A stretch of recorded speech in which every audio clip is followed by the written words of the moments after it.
खाने की रिपोर्ट मूजिब मनाटी कोऑर्डिनेटर सांगड़ राजेश कुमार हरदसाणी एक वफ़द सांगड़ SSP सांगड़ एजाज़ अहमद शेख सां संदसि ऑफिस में मुलाक़ात करे टंडो आदम जी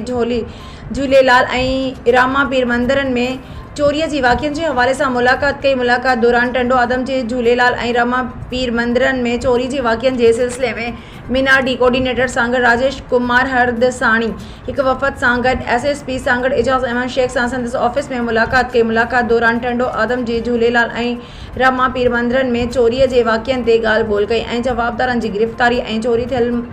मूर्ति ऐं ॿियो क़ीमती सामान बाज़ियाब करण जो मुतालबो कयो। SSP सांगड़ वाक़े वारे हंध जो दौरो जवाबदारनि खे जल्द गिरफ़्तार करण ऐं पुलिस तरफ़ां मुकमल ताउन जो यकीन ॾियारियो। उन सिलसिले में DSP टंडो आदम जे सरबराही में हिकु टीम पिणु जोड़ी वई। उन मौक़े ते DSP Tando Adam Mohammad Musa Abro incharge CIA